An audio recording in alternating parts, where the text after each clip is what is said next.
Slow news day. Just waiting for the draft. Is this about to be another mock draft? No! Think again! Because we are talking free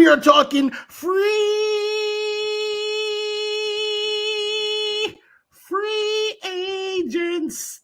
Right here, right now. Who can still be added to the New York Jets live? Boy Green meets Wudi.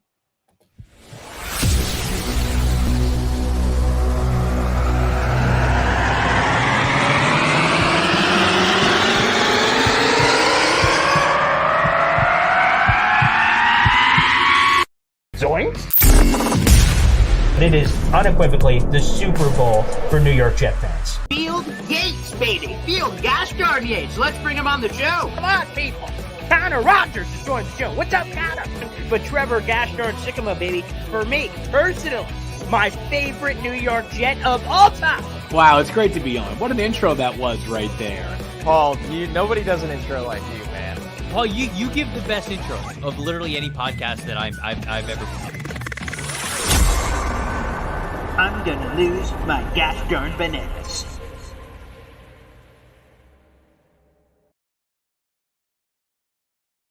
Welcome, everybody, to an episode of Boy Green Meets Wudi. It is your boy, James Wudi. I'm still recovering from WrestleMania weekend. Ooh-wee! If you're a wrestling fan, it was popping. It was popping. But we are here to talk some New York Jets, which is actually why I did this. I don't know why I did it when I was talking about WrestleMania, but yes, we're here to talk about New York Jets, and we got some nice stuff on the docket. But first, let's check in with the man with the plan, Mr. Boy Green himself. How are you doing? WrestleMania. Oh my. Wait, Rudy, I think there is a demand for a future wrestling show between us. We'll have to investigate what that looks like. But yeah, there's a lot to unpack there. But we got to put that in its own little pocket. We do have, which, Woody, you're the king of, people don't realize this because they don't always see, how the sausage is made, but you're the king of top fives. And I love top fives. They're just a beautiful, two people could come together with two top fives. Now we got a top 10. And we can warm ourselves ahead of the draft. We can, with the top five can pay the bills. Top fives can keep the lights on. And I love this top five. So I'm excited about it. It is, if you guys have not seen the headline, is the top 5 NFL players the Jets should sign ahead of the NFL draft. We're streaming live on my YouTube channel, youtube.com/BoyGreen25, Twitter @BoyGreen25, and Instagram, the James Wudi. Yes. So, Woody, do you want to go first, second, last? We'll go, of course, in reverse order. So we start at 5 and work our way up. But where would you like to start off with number 5? Or do you want me to start off with number 5? You know what? We'll go. Not to give up too much personal information here. Okay. But age before beauty. I am the elder, so that's true. I will go first. Okay. And allow your beautiful list to be last. And yeah, we talking free agents. So I'll start off. Number 5. Okay. Number 5 on the James Wudi list of free agents that could still be called today. Pick up your phone. Yep. Is J-Run Curse, formerly of the Dallas Cowboys. I know it's a random pick, but I see a lot of talk about the safety position, right? Drafting a safety early, which is something that I really wouldn't do. I also don't think, and I used to hate when Rich Cimini would say this quote, because he used to say this quote all the time when talking about Jamal Adams and Marcus May, who I loved so much at that time as New York Jets, that safety is not a premium position. It's not a premium position. Just throw it away. Anyone can be a safety, pretty much, was the sentiment that I was receiving from Rich at that time, which I wholeheartedly disagree with. But schemes make the player, right? Make the position, right? Some positions are accentuated better in certain schemes. And what Salah and Ulbrich have been cooking right now, Coach Salah, they have been cooking up a scheme that really doesn't emphasize the safety like that. Top 3 defense in the league last 2 years, and we have Whitehead huffing and puffing, missing tackles sometimes. And I like Whitehead, actually. But I think just getting a veteran, somebody who's gotten 100 tackles in a season before, like Curse has for the Cowboys, getting just another vet. Chuck Clark is out there starting with Tony Adams. Now in the reserve, let's get a vet in there. First pick, Curse. Okay. It was just, I don't even know, because to be honest, there's no real rules with this list per se. So you could have won any position at any ranking at any time, but that just kind of caught me off guard. And I love VR Diesel, the callback, LaRon Landry, that souped up steroid looking mother. I mean, I saw the picture when he got signed and he had these bowling ball biceps. I was like, geez, Lou, don't want to get hit by that thing in the middle of the night. So, LaRon Landry, that's a good callback. One of my favorite quick short time. It didn't last for a while, but LaRon Landry laying the lumber back there on defense. So safety is important. It is mas importante. But maybe I'll get to that at a different point on the list. Okay. But number 5, this is a guy that I will say it's a big name, relatively speaking. And some people may think we're done at this position, but I don't think you can ever be done at this position with the New York Jets. Calais Campbell is where I'd like to put my marbles, and here's why. And I got to give credit where it's due. Where I saw kind of this comp was the Jet Press, where, they've crafted legends like Boy Green and Wudi out of that TJP factory. And I saw them tweet about this because, I wanted Calais initially, beginning of the offseason a couple months ago. And then once the Jets made a couple of moves like Ifotu, Solly Thomas, and Javon Kinlaw, I'm like, in my head, I was like, Calais Campbell is over. But I saw from the Jet Press that they said, what if you still add him despite all those moves and have him in a JFM role? And I was like, where he's just kind of floating inside outside. I was like, why did I just put him in this box of defensive tackle up, defensive tackle room's filled? Sorry, pal. Can't happen. 100% the Jets could be very versatile with how they use him. They could use him in a traditional edge rush role. He could certainly play that. He is more an interior guy, but I could see that floating. And with you have Hassan Reddick, you have enough guys that are moving around. And of course, you hate to bring this up. The Jets defense has been phenomenal in terms of injuries the last 2 years. I mean, spectacular.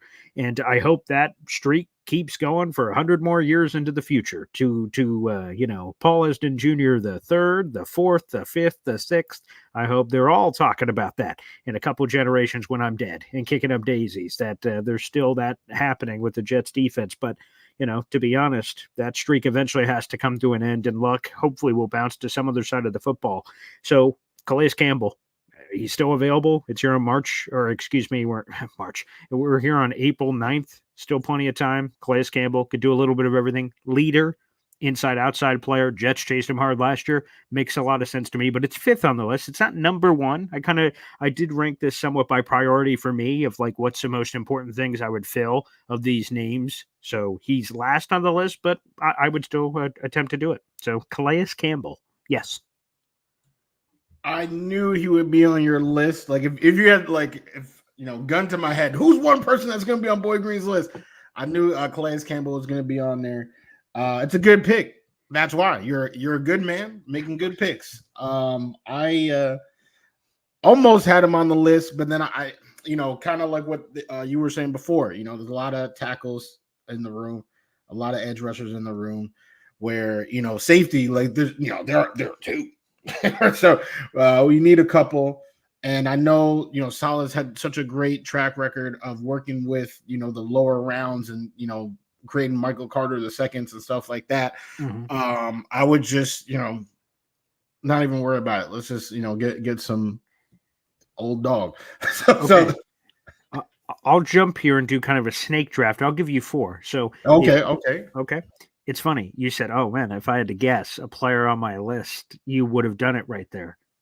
I'll guarantee you this next player I'm about to say, you wouldn't guess in 1,000 guesses that I put on this list. This is a name that I think a lot of people are going to be like the Conor McGregor gif. Who the fuck is that guy? Okay.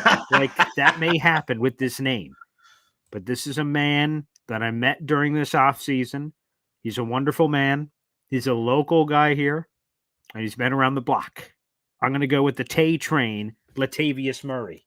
That's who I'm going Oh, with. Running back Latavius Murray. Now, for those who may be saying, who the fook is that guy? Okay, you can hit a Google search. He's a veteran running back. Right here, I'm local to Oswego, New York, Syracuse, New York, the greater, New York State area here, upstate New York. This is a guy who's been around. He's been with the Vikings. He's been with the Raiders. Most recently, he was with Buffalo. He's just actually inducted into the Greater Syracuse Sports Hall of Fame. I got a chance because not for him, because he was inducted, excuse me, let me clarify that. He was inducted into the Hall of Fame previously, but he wasn't able to make it because of his NFL commitments. And in this particular case with the Bills, they had like a bye week or something plays on a Thursday night or a Monday night.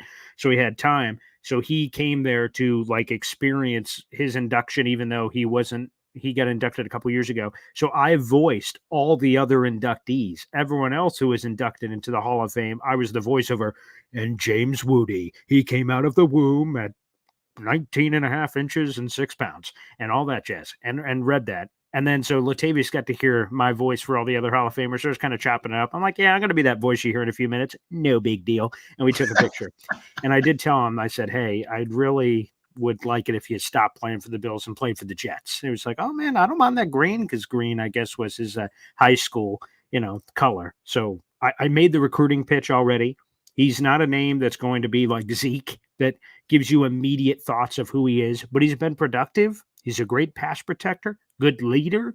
And because if we're operating with the Jets budget, which is not spectacular, if you go by the recent calculations that are out there, Jets still have work to do. They're 31st right now, I believe, in cap space with just around $2 million and change. So you're going to have to operate at a different budget. Again, that's not enough to sign their draft class. So more things are said to be coming, but he's number 4 on my list. I think they need another running back. I would prefer the veteran market, although, as we did on Monday's show, we talked about why Joe Douglas has drafted a running back every year, so maybe the streak will continue this year as well. But Latavius Murray, not a big name, but an effective name and a proper lesser 1B to Breece Hall. Like, it's not Breece Hall level, not anywhere close, but he's just a solid guy that could be in the room and chew up carries at ends of games. I really like Latavius Murray. Again, the Tate train. You'll learn what – oh, Jesus. I got a little aggressive there. You will learn what that celebration I poorly attempted to do if he signs here. That's what he does after touchdowns and big plays and stuff, the Tate train.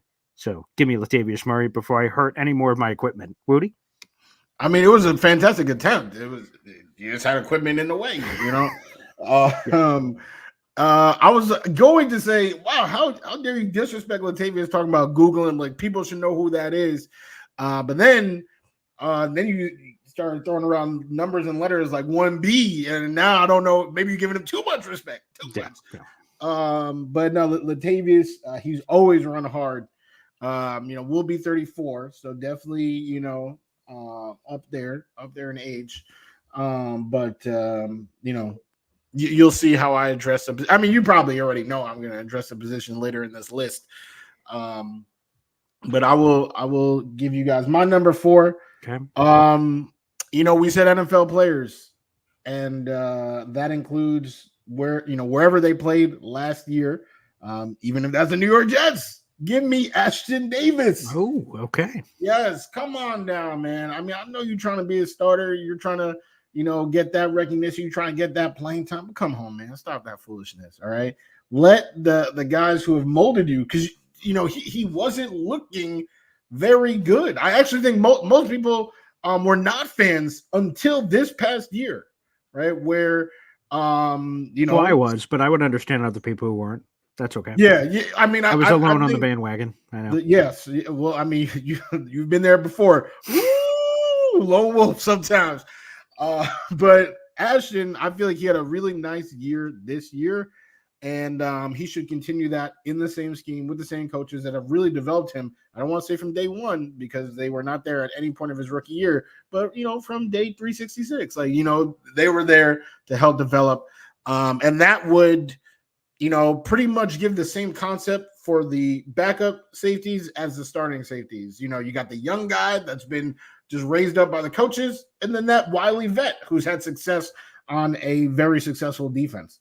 So I think that would be a really nice way to shore up the position without spending too much. Like you said, I see Ron in the comments, only $2 million in cap space. That is correct. 2.2 million. Like Boy Green said, that is 31st out of the 32 teams in the NFL. So, hey, JFM is still on this roster, man. We could just good night. Or just restructure. I think DJ Reed, like if to extend DJ Reed, right? Like how they just did with CJ. That's another great. That would save massive money. For people who don't know, that's a $15 million cap hit for this year. If you extend them, you could drop that to $3 million, and you immediately have $12 million in cap space to sign your draft class and some of these names we're talking about. And who doesn't want DJ Reed next year, right? I mean, come on, yes. Yeah. So I think any one of those, whether you need my blue scissors or DJ Reed gets extended, I like that to get Davis as my number 4. And I love it. I just want to say, but just a quick comment before you keep on your list. I love Ashton. I've been a massive fan of him. I just recently wrote an article because Robert Saleh, we did a show on it on Sunday too. That Robert Saleh did a sit-down interview with Eric Allen, who's the Jets senior reporter. And in the middle of the interview, he's talking about Eric Allen asked him at the safety position. Robert Saleh stops the interview and looks at the camera. He's like, Ashton, if you're watching, buddy, we love you. He's like, I know you're out there looking, because that's kind of what EA was indicating. He's a free agent. He's looking around. And Saleh says, yeah, I know you're looking around, but we love you, buddy. They want him back. Of course the Jets want him back. And why wouldn't they? Especially with the special teams angle. With Justin Hardy gone, you lost a key special teamer. And Ashton's another key guy people don't talk about. So he plays a ton of special team snaps over the last 2 years. It's been 75 and 82% of the special team snaps. Plus, obviously, how about this? He led the Jets in takeaways last year with 6. He had 3 fumble recoveries, 3 picks. He had more takeaways than any Jets defender last year, and he only played 19% of the snaps. So he gets the bang for his buck. He's super, super talented, and I think there's upside for. Again, he just joined football late. He was a walk-on at California in football. He came there to do track. He said, oh, yeah, let me try this football thing out. And then he showed the potential that's there. So, yeah, I'm a loud advocate. I know you still got to keep going with your list, but I just want to jump in real quick to just say I freaking love Ashton Davis. I've loved him since they drafted him. I love the idea of the pick, and it's taken him a while to kind of put it all together, but I'm so excited for Ashton. So hopefully, again, as if you take a peek at your NFL free agent spot tracker, use whatever. There's a lot of big name safeties still out there. Quandre Diggs, Jamal Adams, Justin Simmons. Go through the whole list. And then there's Ashton. So I don't see a clear path to a start. I hopefully, again, he gets it somewhere. But if it's not there, the Jets, sir, they're waiting. The arms are open. Like Dr. Evil and Austin Powers.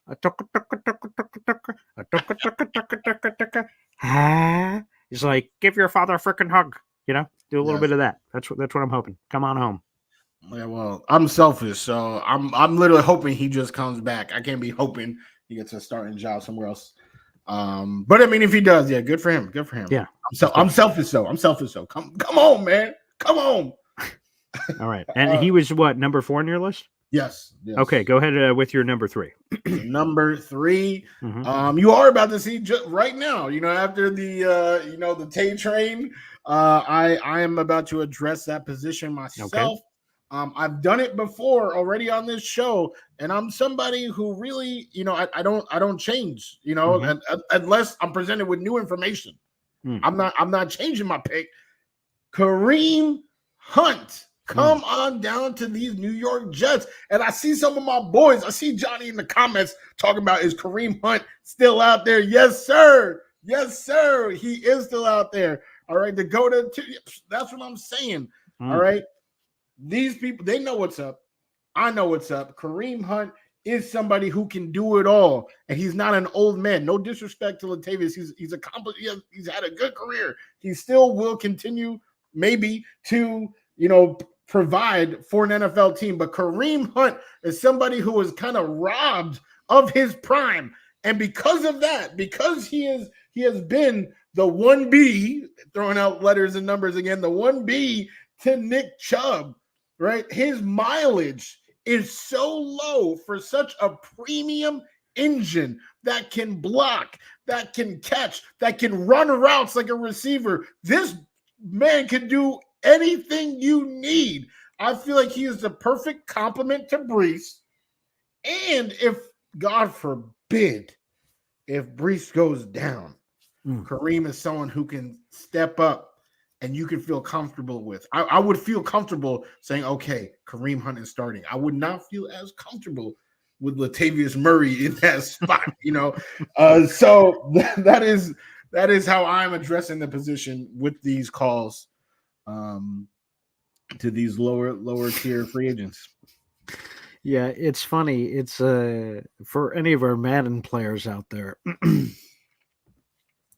I may be in a situation when the new Madden game comes out where I would sign like a Latavius Murray just as insurance for Brees, and Brees goes down in the video game. I'm like, Tay, slap on the cheeks, you're in there, pal. And I'm like, just run the rock. I'm like, you could do the same thing. Just, run it. And I'm like, oh, not going great. Okay, guess we got to make a move. Yeah, there's nothing I could say. Kareem Hunt's awesome. I've loved Kareem Hunt for a long time. Run the football, catch the football. He does a little bit of everything. I'm surprised that he's been so disrespected, quite frankly, in free agency after all these years of, at one point, leading the league in rushing with Kansas City back in the day, to everything, of course, that happened to him, off the field. And then he ends up in Cleveland, and just how teams have viewed him. I just don't understand. So he's a guy I would love. I can't say anything bad about anyone on your list so far. They all make a lot of sense. Now, I'll go to number 3 on my list first, and then obviously go to number 2.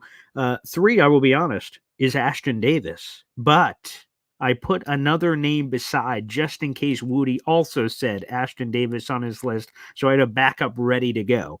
So Ashton would be my guy. I want to make that clear. I love Ashton. He's 100%. And again, as we're creeping closer and closer to the top of this list, these to me are true needs for the team that need to happen. Again, the starting lineup is probably set on both sides of the ball, respectfully. So these guys are insurance policies, or in the safety look, you could get 3 safety looks. Ashton played big nickel last year, which I love that role for him.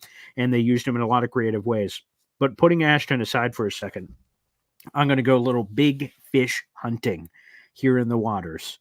And again, I'm looking for Moby Dick. I got the spear in my hand. I'm looking at the waters. They're a little choppy. They're a little choppy at the safety position. Very choppy. Like I'm seeing a lot of big fish out there. I wasn't sure as I get deeper in the waters. I'm like, oh, Jamal Adams is out here. Oh, Quandre Diggs. I'm like, someone get the mask. Get the ship deck. Okay, saying random water terms and on the boat. As I'm like, whoa, Nelly. Like, throw that fish back in the water. I see something else. Deeper in the waters. Is that a wild Justin Simmons? Like I'm getting Pokeballs out here. Is that a Justin Simmons out there? And here's the thing. We've mentioned the money already. Okay. Jets don't have a lot of money. So moves have to be made to create cap space. But if we continue to creep, the deeper in the offseason we get, the less money that's available for all NFL teams for potential players. But again, I think the Jets pitch is captivating. We're chasing a ring. And I get people will make fun of that. They haven't been to the playoffs in a long time. How can they be chasing rings? This construct of the team is not just simply going to the playoffs, getting a participation trophy, and then leaving. This is a team that believes with Rodgers and this construct that they can win the whole thing. And if you're Justin Simmons and you've been thrown out there and there's not a lot of action in the safety market, you can either play for like a crappy Carolina team and get more money maybe and go to one of those kind of teams, but no real chance at getting what you want, which is Super Bowl and championship glory. Or you could turn around, take a little less, say, hey, I can do an incentive contract, because again, incentives kick on for 2025. They don't really affect the cap here. The cap here is your signing bonuses and your base salary and things of that nature. But all that incentive stuff that you can lay on his feet and say, hey, Justin, if you kick ass here, you'll make all this money, and then you go hit the market next year. Make it a 1-year deal. Again, Ashton's number 1 for me, but that was taken. So my next best thing is Justin Simmons, the Jets defense, Saleh, Rodgers, hopefully, a recruiting pitch. Hey, buddy, come on over. Let's make some noise, and let's see what happens. Again, if he wants big money, the Jets are not the team that will be able to provide it, both literally because of their cap situation and, as you've mentioned beautifully and eloquently, James Wudi, that's not something they would do anyway. If he was atop of the market and they had all the money right now. Although the only thing I would say is Marcus Williams was waters they were reportedly swimming in at big-time money. and ultimately the Ravens outbid them for his services. So I wouldn't completely rule that out. But again, I don't think it's going to be crazy money. But Justin Simmons is number 3 on my list of a guy that if you can make the recruiting pitch to take less, to join the squad, that's what I'd be talking about. Well, I respect Ashton, right? The original pick. No, there's nothing wrong with having overlapping picks. I don't want to say I'm willing to bet, but I would not be surprised if we have the same number 1. I would not be same surprised. number 1. Okay. I think we do. Okay. We'll get there. You don't have this person. I think you do though. So I won't even worry about that. So there's nothing wrong with that. For Simmons, I do feel like, we starting to get a little Madden-y out here, but you had the pitch of, take less money and glory and all that. They might need you in the meeting, No, that's true. That's true. I mean, we've already seen, LaSauce does his stuff. NYJ Matt, got in Mike Williams. We might need you, Boy Green, for Justin Simmons. I mean, I don't know who we need to talk to for that. Hey, I mean, you said it. There's no question about it. But by the way, let me throw this up just because I like patting myself on the back. Not sure if you guys saw this on Twitter earlier, but Quincy Enunwa, this is what he said about Boy Green. Appreciate the repost, bro. I don't know if anybody outside the team works harder than you on Jets content. Here's Quincy Enunwa talking about your boy Green. And then I created this picture. I said, hey, if the Jets, have some room on the roster, kind of put me right in there. Got Caroline Hendershot, me, Ethan Greenberg, Eric Allen. Like, let's make it happen. So if Quincy wants to sing the sweet praise of Boy Green, I feel like I fit like a glove there, right there. Put me on set. What do you think? I mean, there's plenty of room in between Ethan and Eric for your boy out here. I don't know. See, it seems like both of us can just, be out there meeting the squad. But yes, I mean, Quincy, spot on. Beloved Jet. Oh my Lord. That was cool.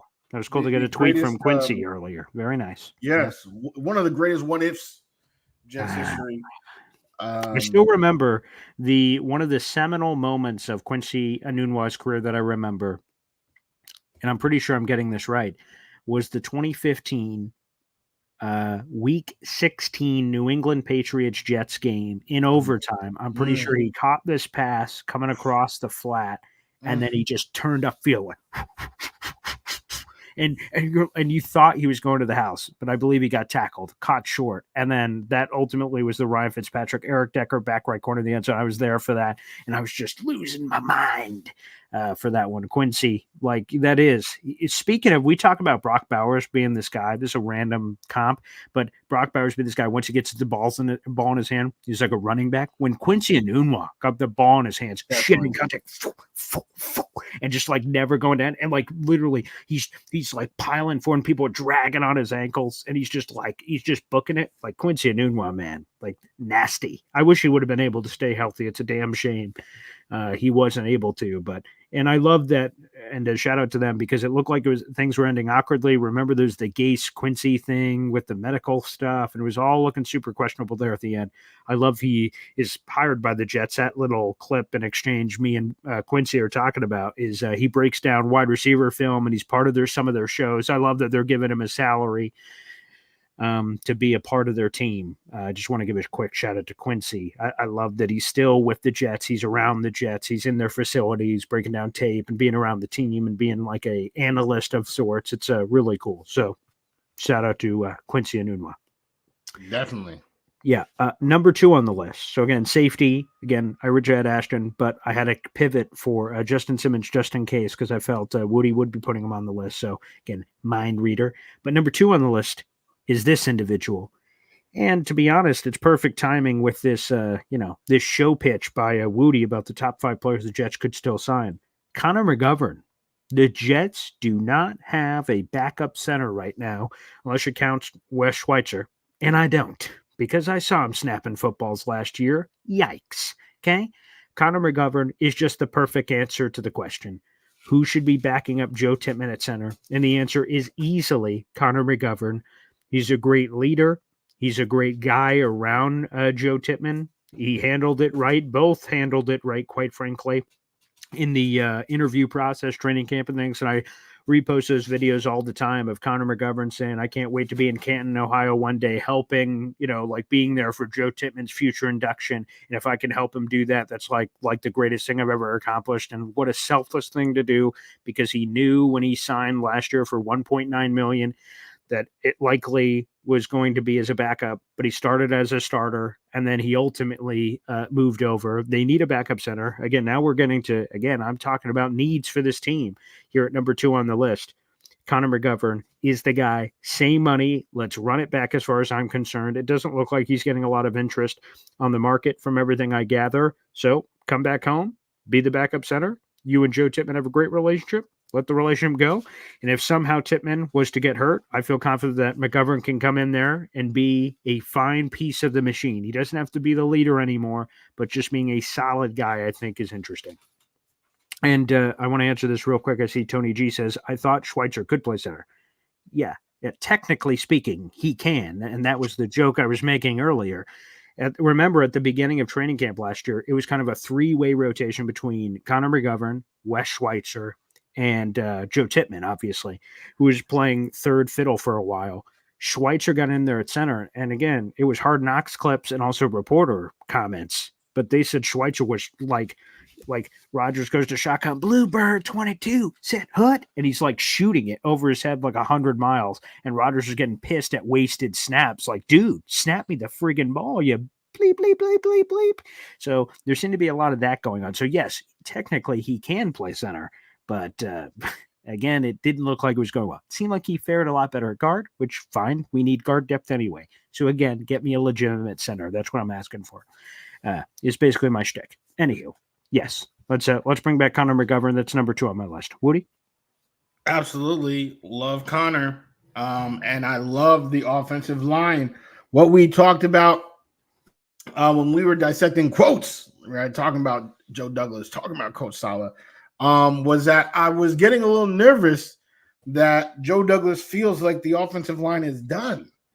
And I think that is a sentiment. That is a shared sentiment. Like, wait, whoo, the offensive line has been rebuilt. Now I know the draft is coming. And I would say the majority of fans either want a tackle high or some sort of offensive playmaker. Right. Yeah. So that's coming. But the big word, if I could say there's a theme of this free agency, this offseason for the Jets and how they've, chosen to operate, it's been flexibility to not put themselves in a position where they have to scramble for 9 minutes and 35 seconds of a 10-minute window and draft somebody that they're going to claim was high on their board. But I know for a fact, stop it, don't stop selling me Will McDonald. All right, do not put themselves in a position to do that. Put themselves in a position where it's like, oh, we can have this, we can have that. Somebody falls, somebody doesn't fall, have that. So with that being said, they need to rebuild this offense, or not rebuild, but they need to keep adding to this offensive line. They need to reinforce it 100%. All right. I mean, and I don't even mean to say this, like to bring it into the world. All right. Stop. I'm sorry. But okay. Aaron Rodgers, Iron Man. Right? How many games did he miss before coming to the Jets? And it was 81 of 82 over a 5-year period. Before this Jet thing that obviously happened this past year, he appeared in 81 of 82 games, and the only game missed was a COVID game. So he appeared in all of the games for over a 5-year period, basically. Well, that was more of a rhetorical question because I feel like most people knew that. But yes. My dad doesn't. My dad puts an asterisk. He said that's not a fair sample size. And by the way, 5 years, the most recent 5 years isn't a good enough sample size. Whatever. So yeah, screw both of our fathers, apparently, who had that take. I just don't understand. But anyway, that's neither here nor there. But his Achilles snapped in 4 plays, right? So we talk about Morgan Moses, Iron Man. Hasn't missed games, but now is coming off surgery. Is older.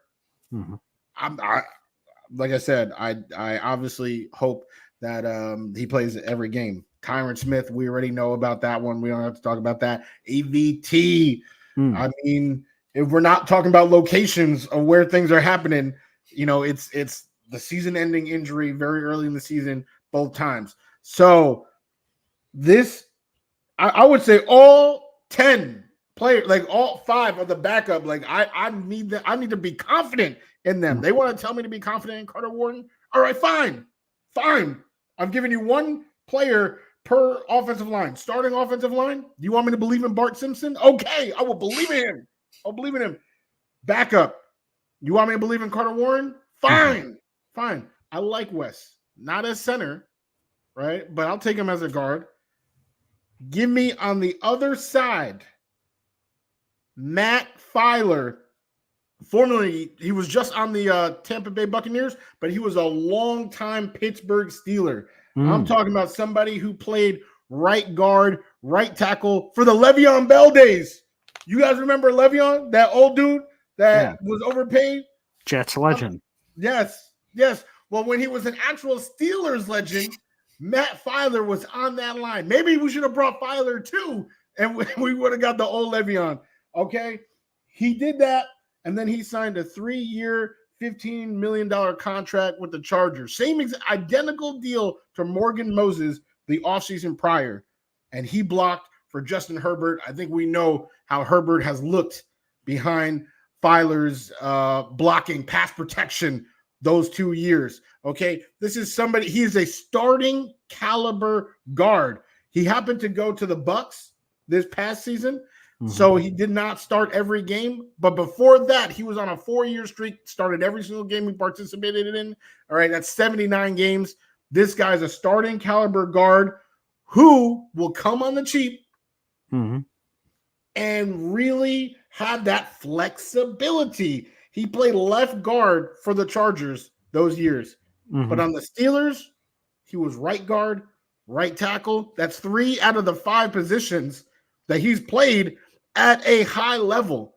Give me that. Give me all that. So now you don't have to say, oh, well, now I want Troy Fautanu because, he has that offensive, that guard tackle versatility. If Mims is the only option left on the board, you're not screwed by taking someone like Mims who cannot play guard, right? You have that flexibility because you have a guy like Matt Filer in the building, a veteran that can help out these young guys and fill in different spots. I think that is huge. So I will eat that up at number 2 and let me double dip in this position because at number 1, who I thought was going to be Boy Green's number 1, but it's okay. Sometimes first is the worst, second is the best. Give me Connor McGovern as the backup center of the New York Jets. We want you home, man. We want you home. Connor, come on home. Give me this. So now I'm talking these backup offensive linemen. We're talking Carter Warren, Matt Filer, Connor McGovern, and then you have a situation. You have the rookie, right? If the rookie's a tackle, then Max. It was nice. Or if you got someone like Fautanu who can play guard, then Wes. It was nice. So now you have that flexibility all over again. Give me Filer and Connor McGovern to round out the James Wudi free agent top 5. Wow. That's not what I had on my bingo card for where you were going there because I have not revealed my number 1 yet. But, So let me just clarify. Filer would be your backup what specifically? Oh, left guard. I tried to say it in order, like Carter left tackle, Filer left guard. So let me ask you, who is your swing tackle right now? It would have to be Carter Warren. Oh boy, okay. Or the rookie. That's what I'm saying. You're in a situation where you have the flexibility. Okay. It's one or the other. Okay, so my number 1 here is, like I said, this was another one where I had a trap back door just in case we picked the same guy. My number 1 player the Jets should sign ahead of the draft is a veteran swing tackle. And I have David Bakhtiari here. I still think that's very possible. I think the signing of Tyron Smith, I will be honest, makes it less likely because if it was a less proven guy, I'm trying to think of a really good example. George Fant. If it was George Fant, I could see David going, yeah, I'm healthy. I'm starting over him.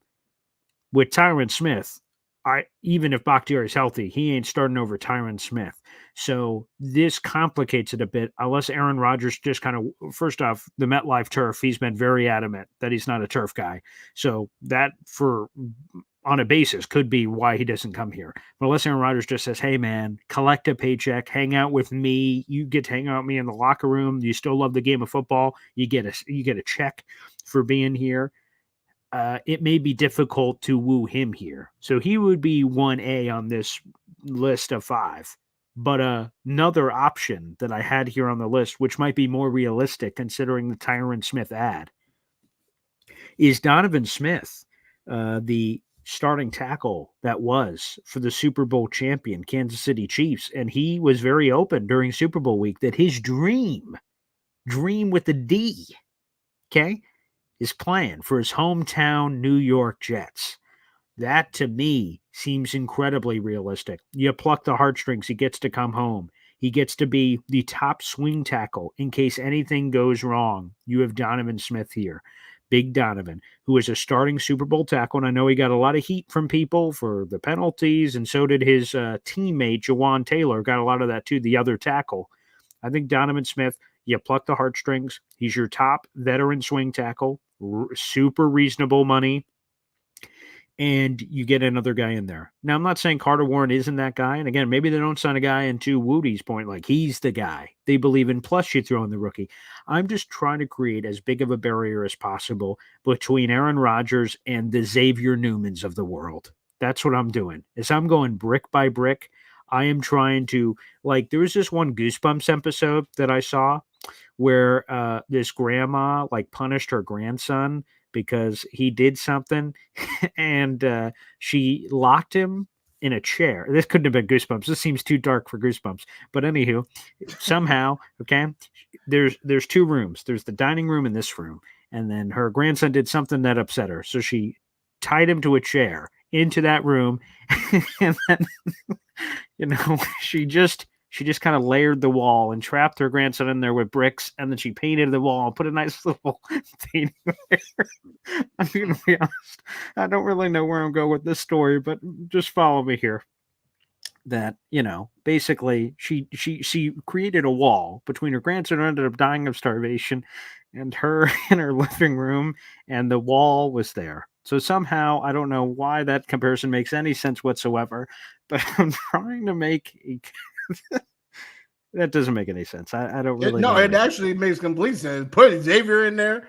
Yeah, that's basically it. Yeah. Jake Henson, was it Henson? Exactly. Henson? Right. Putting them all up in there. Yes. And yes, give us some starting caliber players. Yeah. I agree with that.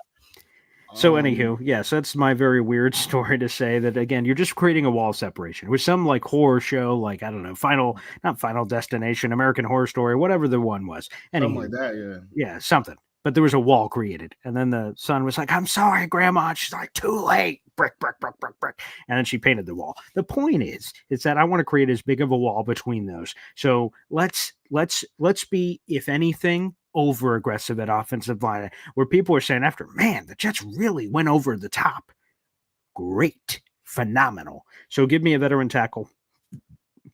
We'll recap our top 5 here in a second, but Donovan Smith, let's say you draft an offensive lineman. Great. Now you have Donovan Smith as a veteran swing. You have Fatnow or something as an interior guy who can flip out to tackle, and you just are overboard. So I'll recap my top 5, and it's this. Again, top 5 players the Jets should sign ahead of the NFL draft. Number 5, Calais Campbell, edge rusher / interior defensive lineman.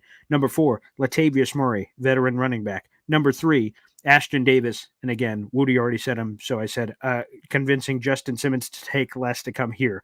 Number 2, Connor McGovern, backup center. Number 1, veteran swing tackle, a David Bakhtiari, Donovan Smith type. Donovan Smith, more realistic of those two. It would probably take a Rodgers confessional or something of that nature to recruit him to New York. So probably the more realistic of those options. Again, Calais, Latavius, Ashton, Connor, Donovan Smith. That's the list.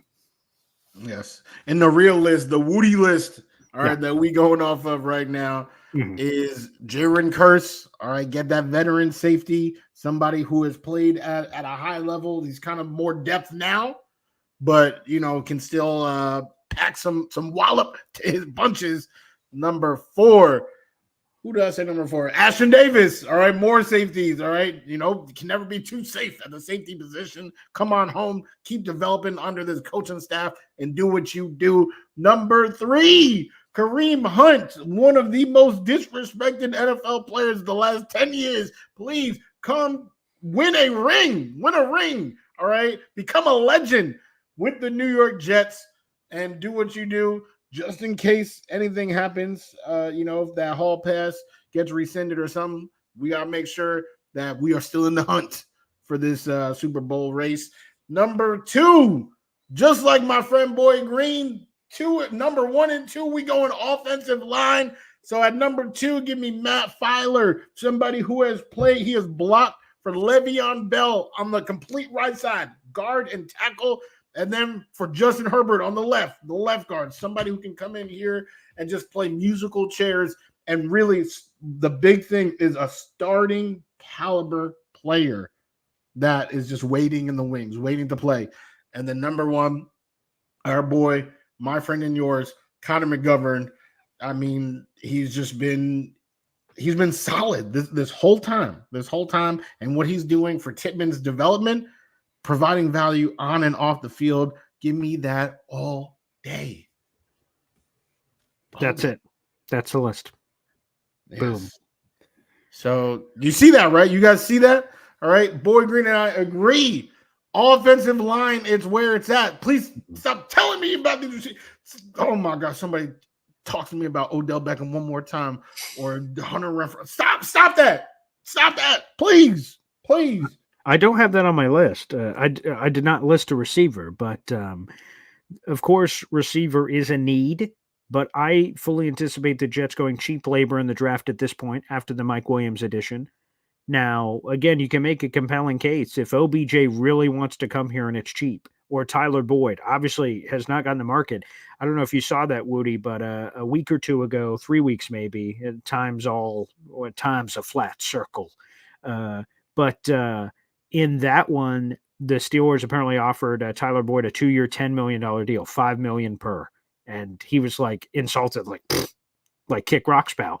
But if they're only offering 5, and that's the team the Jets were quote unquote competing with, because the Chiefs ended up signing Hollywood, so they were out. So it's Jets Steelers. If the offer is 2-year, 10 mil, $5 million per, and the PFF projection was 8.25, damn, maybe the Jets can swoop in and get him for nothing. So maybe that ends up happening. We'll see what happens either pre or post draft. That's a potential another place to go. But my gut says, like, we go Roma Dunze or something, or maybe it's a 72 or whatever, that they do go cheaper at the position. But we'll see what happens. That option I will leave available out there in the universe because they do need another wide receiver. But I'm on the offensive line. Let me see. 1, 2, 3, 60% of my list was offense.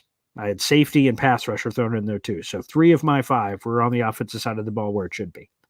Same. I mean, we pretty much the only difference was Calais, right? I had 2 safeties.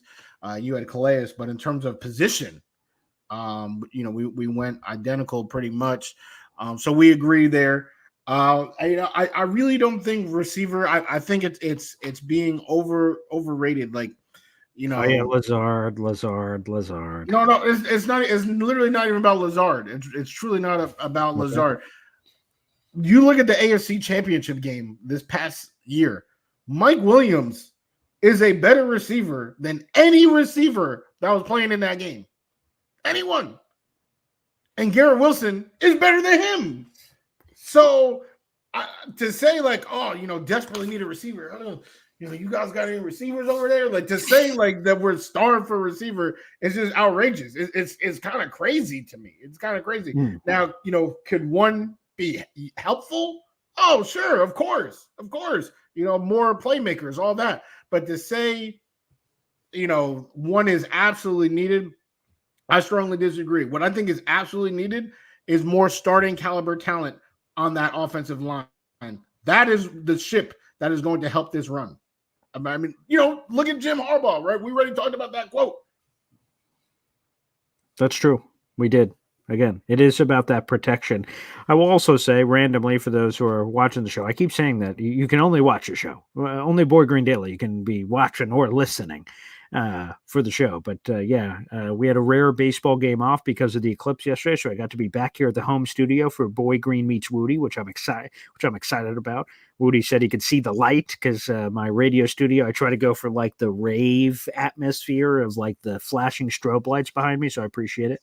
So, Wudi, another one of the books, a fun bit. So if you guys are watching after the fact, feel free to put in your top 5 list. I'll try to react to some of those on YouTube. If you guys want to submit those in the comment section, react to those. We have over 350 people in the room right now, so make sure you guys, free way to contribute, like the video, hit subscribe down below. Make sure you follow the James Wudi on the Instagram if you guys are hopping over there, and appreciate you guys on Twitter as well. Just hit that follow button, baby, and keep joining the 17,000 plus strong on the old Twitter app. We appreciate ya. There we go. Woody, any final thoughts? Yeah, man. I mean, I know we're looking at the draft, all right, but there are still moves that can be made. All right. So, like Boy Green said, let us know your list. I want to know, right? I know that the next great idea is just out there, and then we can let Joe Douglas know. I don't know, send him another sandwich or something like that, and we'll go from there. Yeah, we'll fax that over. And you guys can also react. We'll probably be putting our list out on social media. Woody cooking up the graphics as always, and you guys can also react and comment on their baby. All right, everybody, we'll see you tomorrow morning for Boy Green Daily. Take care, and God bless. We'll see you later this week for Boy Green Meets Woody on Thursday at 3 o'clock.